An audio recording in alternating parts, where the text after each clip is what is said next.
Brewers, Twins, Rich Hill back on the mound. Let's just make sure that is confirmed here. It is. This first 5 total is at 5.5.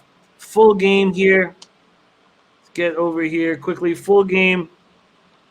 Twinkies open up at -160. That's where they stand right now. Although line shopping, you can get better than that. Ryan Kosowski says Twins have not scored over 4 runs in 5 straight. They get healthy today. Not excited about Rich Hill, but mini -1 and -122 versus Brett Anderson. 82 Fahrenheit clear. It's a windy day at Target, but the wind is sideways across the diamond, 11 miles per hour. Anderson, 4.91 ERA, 1.64 whip. Not to be trusted, but he's a tricky guy for me to figure out. Rich Hill looked very good this first start. Then he goes on the IL with a left shoulder fatigue.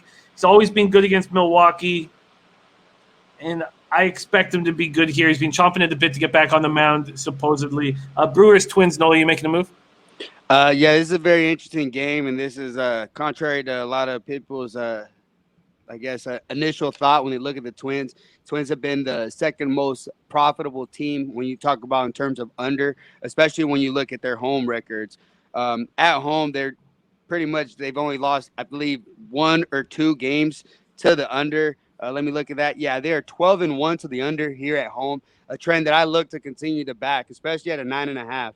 Rich Hill is not an over-dominant guy, a guy that I'm familiar with. He got his second shot over here with the Dodgers, and he pitched extremely well.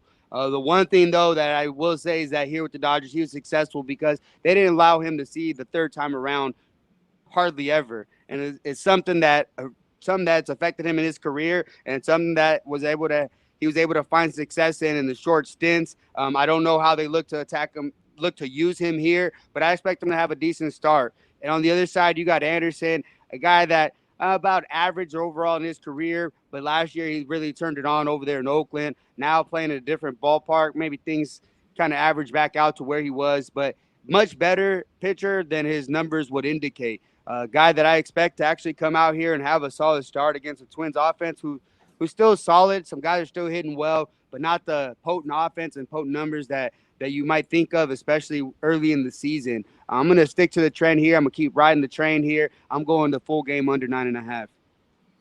Why did you not want the first 5 under 5.5?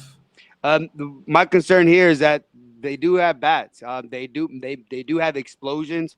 I dealt with it out there. I took a 5.5 out there, and I squeaked out of there with a 5 total after the first 5, and they didn't score after that. So it seems to me I've been having a lot more value on the full game. Yesterday got a little bit scary. They ended up going extra innings after Maeda gives up the no-hit bid in the 9th inning.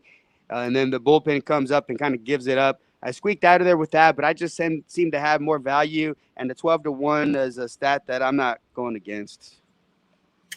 Twins versus lefties, 238, 674 OPS. They're not strong against lefties. So full game under and not first 5 under. Billy Blood. Take it away. Excuse me. Still thinking here. No, please. Yeah. Do. I think a big factor is also bullpens, right? So these are 2 bullpens that I actually like. The Milwaukee Brewers and the way Craig Counsell handles it, something that I've talked about on the show. I like their bullpen quite a bit. This is a team and the Brewers that I've mentioned to take second half unders. So that's the thing. That's where I find value. So even if it does end up getting to a 6, if I've got 3.5 still second half, I'm okay with that, and I'm willing to bet that. So that's where I see it. But if they only get 4, then I have extra value for the second half. DX Filer feels like these bullpens are spent after this series, this low-scoring series. I think that with these pitchers who succeed with their off-speed pitches, this 11 miles per hour sideways is going to help them. Without a doubt. I'm just going to take the first 5 on. And the only reason why I don't want to double up here, even though I didn't want to double up on this game yesterday, and it was an easy cash, even though it went extras. I'm just going to go. I think that 5.5 is nice. I'm going to take the first 5 under 5.5, going right back to the well that I was in yesterday.